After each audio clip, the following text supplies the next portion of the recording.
The universe doesn't send warnings. It sends weeks like this one. This week has 5 astrological events happening simultaneously. 5 in 7 days. A blue moon, Mercury changing signs, Neptune in tension with your mind. 2 planets of happiness merging in the sky. And on the last day of this week, something that hasn't happened since 1941. I'm going to walk you through all of it, but I want you to pay special attention to Sunday, because Sunday, June 7th, contains the single most important astrological event of the entire year, and almost nobody is talking about it.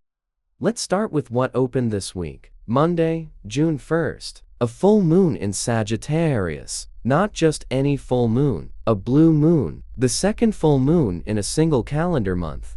Blue moons are rare by definition, and this one lands in Sagittarius, the sign of higher truth. Long-distance travel, legal matters, and the search for meaning. Whatever question you've been circling for weeks, this full moon is the moment it surfaces. You don't get to keep avoiding it. The light is on. But here's the thing about full moons that most people misunderstand. The energy doesn't peak and disappear. It begins a cycle. From June 1st onward, we are on a waning moon, decreasing, releasing, clearing. That cycle runs all the way to June 15th, the new moon in Gemini. And the new moon in Gemini on June 15 is the single most powerful moment for setting intentions in all of 2026. But you cannot plant new seeds in ground still full of last season's roots. This week is the clearing. Everything you release this week creates the space for what's coming on June 15th. The moon moves through 3 signs this week, 3 different energies, 3 different assignments. Let me tell you exactly what each one asks of you. Monday, June 1st. Moon in Sagittarius. Full moon exact. Mercury enters Cancer same day. 2 things happening at once on Monday. The full moon in Sagittarius illuminates everything connected to travel, law, foreign matters, higher education, and the bigger picture of your life. Something becomes visible today that you've been avoiding. Let it be visible. Write it down. And simultaneously, Mercury crosses into Cancer. Mercury is how you think, how you speak, how you process. In Gemini, it was fast, logical, scattered. In Cancer, it becomes slow, emotional, deeply personal. Starting Monday, words carry feeling. The same sentence said Monday means something completely different than the same sentence said last week. Use this. If there's something you need to say to someone, say it this week. The emotional channel is open. Absorb what the full moon shows you. Reflect, engage with art, nature, anything that opens you. Legal documents, travel paperwork, anything international. Monday activates this. Don't make financial decisions, force conclusions, start brand new projects.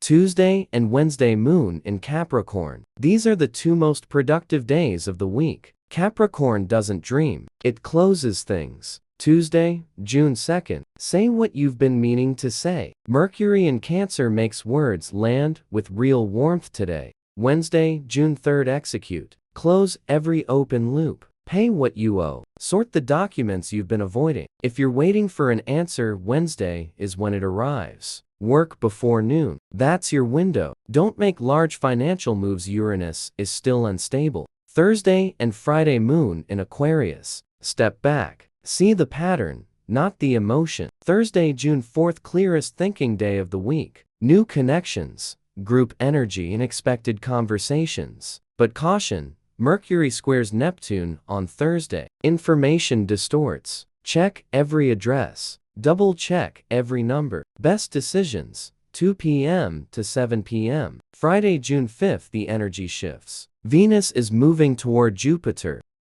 You can feel it before you can name it. A warmth building. Important people enter today. Collaborators, mentors, partners. If an idea lands on Friday, act on it. Evening is golden, 6 p.m. to 10 p.m. Saturday moon enters Pisces. The most intuitive day of the week. Moon in Pisces trines Venus in Cancer. Water, harmony. Your intuition isn't just available today, it's shouting. Make a wish before you sleep Friday night. The space between Friday and Saturday is unusually receptive. Do, create, meditate, forgive. Don't, sign documents. Neptune peaks today. Don't, decide under strong emotion. Sunday, June 7th. 3 things. 1 day, the biggest day of the week. Last quarter moon in Pisces. Conscious release. What are you still carrying that you said you'd let go? Write it down. Let it go before midnight. Moon conjuncts the North Node. Decisions made today produce results in 3 to 6 months. And then Uranus enters Gemini. Uranus hasn't been in Gemini since 1941. For 7 years, Uranus in Taurus shook money and security, cryptocurrency, inflation, real estate disruption, all of it. Now it moves into Gemini communication, technology, information. The next 7 years will bring disruption in how AI develops, how language works, how we learn. Sunday, June 7th is the exact opening of that era. Family home, real estate. Noon to PM is your window release. Something old, a new era just opened. Neptune is active all week. One rule that covers everything. If something sounds beautiful and feels urgent, slow down. That combination is Neptune's signature. Look closer before you act. By the weekend, Saturn arrives as the antidote, cutting through the fog, showing you what was actually there all along. And through all of this, Venus and Jupiter are moving toward exact conjunction in Cancer. The 2 planets of happiness, meeting in the sign of home, relationships rebuilding, conflicts softening, answers arriving to questions you've carried for months. Jupiter in Cancer is at maximum power, exaltation. It leaves Cancer on June 21st. 3 weeks left. Whatever you're building toward home, family, roots. This is the closing window. Use it. The most solid foundation is not what you achieve. It's who you come home to. Next week, the new moon in Gemini, June 15th, the most powerful moment for intentions in all of 2026. Subscribe so you're ready when it arrives.